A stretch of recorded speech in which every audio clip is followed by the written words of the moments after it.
सोचता हूँ, क्या इस दुनिया में कोई ऐसा जीव है जो खुद अपने ही मन के हाथों इतना मारा जाता हो। हम इंसान सुबह उठते ही विचारों की एक जहरीली नदी में कूद जाते हैं। यह नदी हमें डुबोती नहीं है, यह बस इतना शोर मचाती है कि हम सत्य की आवाज सुनना ही भूल जाते हैं। एक विचार आता है, मैं नाकाम हूँ। एक और आता है, लोग मेरे बारे में बुरा सोच रहे हैं। और हम बिना सवाल किए उस आवाज को सत्य मान लेते हैं। और यह आवाज इतनी तेज हो जाती है कि हम भूल जाते हैं यह सिर्फ एक विचार है, यह आपका सत्य नहीं है। आज मैं आपसे वादा करता हूँ, इस एक वीडियो के बाद आपको अपने मन को डिटॉक्स करने के लिए कोई और वीडियो देखने की जरूरत नहीं पड़ेगी। अगर अभी आपके पास कॉपी और पेन है तो लेकर बैठ जाइए, क्योंकि यह सिर्फ एक कहानी नहीं, यह आपकी जिंदगी बदलने का एक ब्लूप्रिंट है। और अगर कॉपी पेन नहीं है तो पहले ज्ञान मैगजीन को सब्सक्राइब कर लीजिए, क्योंकि जब आप पूरी तरह से तैयार होंगे तब यह ज्ञान आपका इंतजार कर रहा होगा। आज हम जिस ब्लूप्रिंट की बात कर रहे हैं वह है डॉक्टर एंड्रिया बोनियर की अद्भुत किताब detox your thoughts. Doctor Bonior एक प्रसिद्ध क्लिनिकल साइकोलॉजिस्ट हैं, जिन्होंने 20 से अधिक वर्षों तक मानसिक स्वास्थ्य पर काम किया है। और यह किताब केवल अच्छी बातें नहीं करती, यह acceptance and commitment therapy, act, cognitive behavioural therapy (CBT) और माइंडफुलनेस की नवीनतम रिसर्च पर आधारित है। इस किताब का वादा क्या है? डॉक्टर बोनियर हमें 10 सबसे आम मानसिक जालों, मेंटल ट्रैप्स की पहचान कराती हैं, जो हमें चिंतित और असुरक्षित बनाते हैं। यह किताब आपको नेगेटिव थॉट्स को मिटाने के बजाय उनसे बड़ा बनना सिखाती है। यह आपके मन की शुद्धि, डिटॉक्स की वह प्रक्रिया है जो आपको सच में शांत और रेसिलिएंट बनाती है। तो आइए जानते हैं ये जहरीले विचार कौन से हैं और उनसे आजाद होने का रास्ता क्या है। हमारा मन एक बगीचे की तरह है, अगर आप उसमें फूल नहीं उगाते तो खरपतवार अपने आप उग जाएगी। ये खरपतवार ही हैं टॉक्सिक थॉट्स। ये वे हानिकारक मानसिक पैटर्न हैं जो हमारी भावनात्मक शांति, इमोशनल वेलबीइंग को धीरे धीरे खत्म कर देते हैं। डॉक्टर बोनियर ऐसे 6 सबसे खतरनाक पैटर्न की पहचान करती हैं। एक, कैटास्ट्रोफिएजिंग, विपत्तिकरण। यह ऐसे है जैसे आप एक छोटे से गड्ढे को देखकर यह मान ले कि यह दुनिया का अंत है। हमेशा सबसे बुरे, सबसे भयानक परिणाम की उम्मीद करना। 2, ब्लैक एंड व्हाइट थिंकिंग, काला सफेद सोच, या तो सब सफल या सब असफल, बीच में कुछ नहीं। यह सोच हमें लचीलापन, फ्लेक्सिबिलिटी नहीं देती। 3, माइंड रीडिंग, मन पढ़ना। आप किसी के चेहरे के भाव देखकर तुरंत मान लेते हैं वह व्यक्ति मेरे बारे में नकारात्मक सोच रहा है, जबकि यह सिर्फ आपके मन की कल्पना है। 4, फॉर्चून टेलिंग, भविष्यवाणी, भविष्य के बारे में नकारात्मक भविष्यवाणियां करना। यह काम मुझसे कभी नहीं होगा, मैं हमेशा अकेला रहूंगा। 5, ओवर जनरलाइजिंग, अति सामान्यीकरण, हमेशा और कभी नहीं जैसे शब्दों का अत्यधिक उपयोग, एक बार की असफलता को पूरी जिंदगी पर लागू कर देना। 6, नेगेटिव फिल्टरिंग, नकारात्मक फिल्टरिंग। आपके जीवन में 99 अच्छी चीजें हैं, लेकिन आप सिर्फ उस 1% नकारात्मक चीज पर ध्यान केंद्रित करते हैं। इन विचारों को पहचाने बिना हम इनसे कभी आजाद नहीं हो सकते। यह किताब सिर्फ इन समस्याओं को बताती नहीं है, यह एक स्ट्रक्चर्ड रोड मैप देती है। किताब 4 मुख्य भागों में बनती है। यह एक सफर है। पार्ट आई, योर माइंड, आपका मन यह सिखाता है कि आप अपने विचार नहीं हैं। पार्ट 2, योर मोमेंट, आपका क्षण, यह आपको वर्तमान, प्रेजेंट के प्रति अंधे होने से बचाता है। पार्ट 3, योर हार्ट, आपका दिल यह बताता है कि हम खुशी, रिश्ते और क्षमा के गलत अर्थ कैसे सीख लेते हैं। पार्ट 4, योर फ्यूचर, आपका भविष्य, यह विल पावर और गोल्स से जुड़े मिथकों को तोड़ता है। अगले भाग में हम इस पूरे डिटॉक्सिफिकेशन प्रोसेस की मास्टर कुंजी पर बात करेंगे, वह तकनीक जिसके बिना आपके मन की शुद्धि संभव नहीं है। आप अपने जहरीले विचारों को पहचान चुके हैं, लेकिन सवाल यह है, अब क्या? क्या हम उनसे लड़ें? क्या हम उन्हें जबरदस्ती पॉजिटिव थॉट्स से बदल दें? डॉक्टर बोनियर कहती हैं, नहीं। मन को डिटॉक्स करने की मास्टर कुंजी है कॉग्निटिव डिस्टेंसिंग, यानी संज्ञानात्मक दूरी। इसका मुख्य सिद्धांत है, और इसे ध्यान से सुनिए, विचार तथ्य नहीं है। हमारा मन एक पागलखाने जैसा है, हर पल कोई न कोई विचार चिल्ला रहा है और हम उन विचारों को अपना सत्य मान लेते हैं। जब मन कहता है तुम काफी नहीं हो, तो हम तुरंत दुखी हो जाते हैं। लेकिन जब आप संज्ञानात्मक दूरी बनाते हैं, तो आप उन विचारों को खुद से अलग एक इकाई के रूप में देखना सीखते हैं। यह ऐसे है जैसे आप एक नदी के किनारे साक्षी भाव से बैठे हैं। विचार पानी पर तैरते पत्थरों की तरह आते हैं और बह जाते हैं। आप उन पत्थरों को छूते नहीं, आप बस उन्हें देखते हैं। अब इसे अपनी रोजमर्रा की जिंदगी में कैसे उतारें? जब भी कोई नकारात्मक विचार आए तो उसे कहने का तरीका बदल दें। मैं असफल हूँ मत कहिए, इसके बजाय कहिए मेरे मन में एक विचार आ रहा है कि मैं असफल हूँ। इस छोटे से बदलाव पर ध्यान दीजिए। जैसे ही आप मेरे मन में एक विचार आ रहा है जोड़ते हैं, आप तुरंत उस विचार से अलग हो जाते हैं। आप विचार को ऑब्जर्व कर पाते हैं बिना उस पर जजमेंट दिए। यह एक माइंडफुलनेस अभ्यास है। डीप ब्रीदिंग, जर्नलिंग और मेडिटेशन, ये सभी इस दूरी को बनाने के टूल हैं। इनका अभ्यास आपको सिखाता है कि आप अपने विचार नहीं हैं, आप वह जागरूकता हैं जो इन विचारों को देख रही है। एक बार जब आप इस दूरी को बना लेते हैं तो जहरीले विचार अपनी सारी शक्ति खो देते हैं। अब हम चलेंगे भीतरी बदलाव के 3 सबसे महत्वपूर्ण स्तंभों की ओर।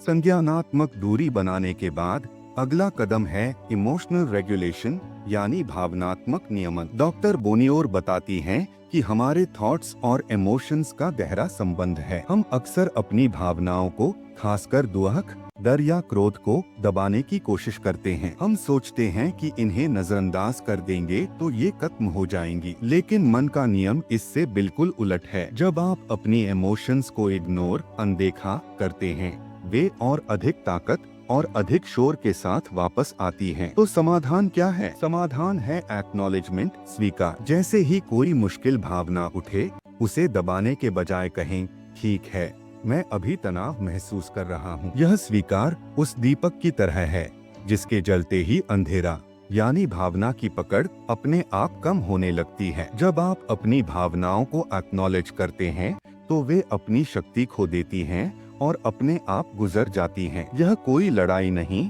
यह एक समझौता है। तीसरा स्तंभ है सेल्फ कंपैशन, यानी स्वयं से करुणा। हम दूसरों के प्रति तो दयालु होते हैं, लेकिन जब बात खुद की आती है तो हम अपने सबसे बड़े आलोचक बन जाते हैं। डिटॉक्स योर थॉट्स हमें सिखाती है खुद के साथ वैसा ही व्यवहार करें जैसा आप अपने सबसे प्यारे दोस्त के साथ करेंगे। जब आप कोई गलती करते हैं तो क्या आप अपने दोस्त को डांटते हैं? नहीं, आप उन्हें समझते हैं, उन्हें सपोर्ट करते हैं। तो अपनी गलतियों को इंसानियत का हिस्सा मानकर स्वीकार करें। सेल्फ अफर्मेशंस और सेल्फ केयर प्रैक्टिसेस जैसे हॉबीज या प्रकृति में समय बिताना इसी सेल्फ कंपैशन को बढ़ाते हैं और इसका वैज्ञानिक लाभ भी है।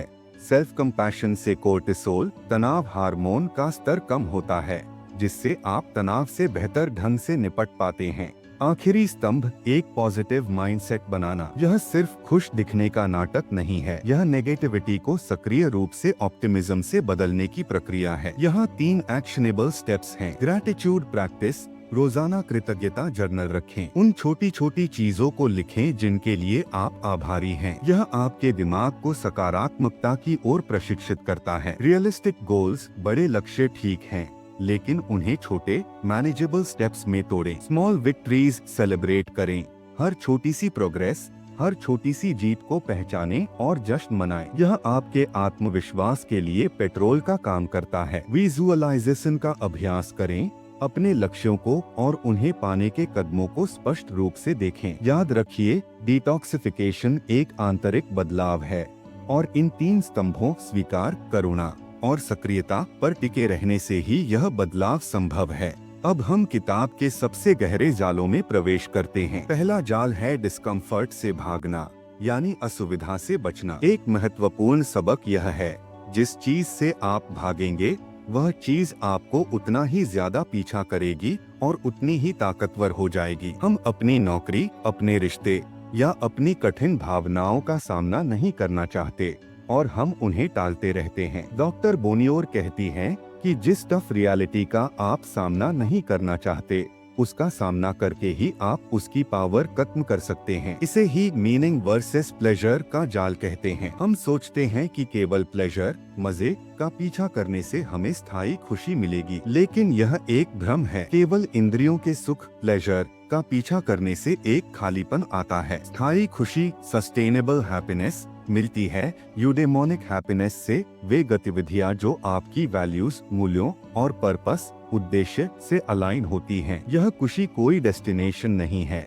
यह तो उस रास्ते पर चलने में है जो आपके भीतर से निकलता है, न कि बाहर के शोर से। दूसरा बड़ा जाल है विल पावर, इच्छा शक्ति का मिथक। हम सोचते हैं कि यदि हमें कोई आदत बदलनी है तो हमें बस अपनी इच्छा शक्ति को मजबूत करना है। हम खुद को कोसते हैं जब हम अपनी विल पावर खो देते हैं। किताब का खुलासा, विल पावर अकेले कभी पर्याप्त नहीं होती। यह एक ऐसी बैटरी है जो दिन भर में खत्म हो जाती है। असली परिवर्तन इच्छा शक्ति से नहीं बल्कि रणनीति से आता है। बिहेवियर चेंज के लिए 3 चीजें विल पावर से ज्यादा असरदार हैं। एनवायरनमेंट मॉडिफाई करना, अपने आसपास के माहौल को बदलें ताकि बुरी आदतें मुश्किल हो जाएं और अच्छी आदतें आसान। पॉजिटिव रीइंफोर्समेंट, जब आप कोई छोटा लक्ष्य पूरा करें तो खुद को पुरस्कृत करें। मैनेजेबल गोल्स, ऐसे छोटे, टिकाऊ, सस्टेनेबल लक्ष्य बनाएं जिन्हें आप हर दिन हासिल कर सकें। विल पावर एक उपकरण है,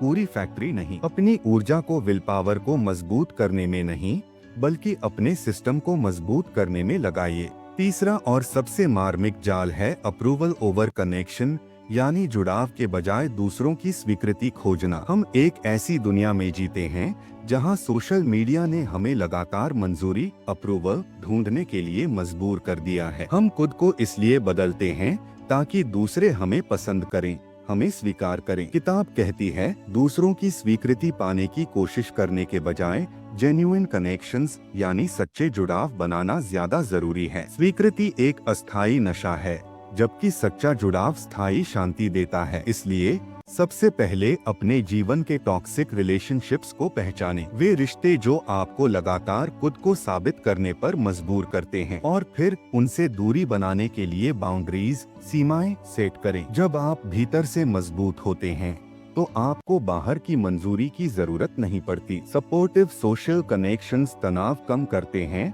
और आपकी रेजिलियंस बढ़ाते हैं। यह किताब इतनी खास क्यों है? क्योंकि यह सिर्फ प्रेरणा नहीं देती, यह साइंस बैक्ड टेक्निक्स देती है। यहाँ हर बात प्रैक्टिकल और एक्शनेबल स्टेप्स में बताई गई है। यह आज के जमाने की समस्याओं जैसे सोशल मीडिया और डिजिटल ओवरवेल्म को सीधे तौर पर एड्रेस करती है। इसीलिए इस किताब को कई समीक्षकों ने the best most useful self help book बताया है। अब अंत में हम समझेंगे कि इन सभी सिद्धांतों को रोजमर्रा की जिंदगी में कैसे उतारना है। तो इस पूरे सफर का निचोड़ क्या है? इस ज्ञान को अपने जीवन का हिस्सा कैसे बनाएं? डिटॉक्सिफिकेशन कोई एक बार की सफाई नहीं है, यह एक लाइफ लॉन्ग जर्नी है, कोई डेस्टिनेशन नहीं। इसके लिए आपको दैनिक आदतें अपनानी होंगी। मॉर्निंग रिचुअल, अपने दिन की शुरुआत ग्रैटिट्यूड जर्नल या मेडिटेशन से करें। मन को शांत और सकारात्मक दिशा दें, इससे पहले कि दुनिया का शोर शुरू हो। माइंडफुल चेक्स, पूरे दिन में कई बार माइंडफुल चेक्स लें। रुकें, एक गहरी सांस लें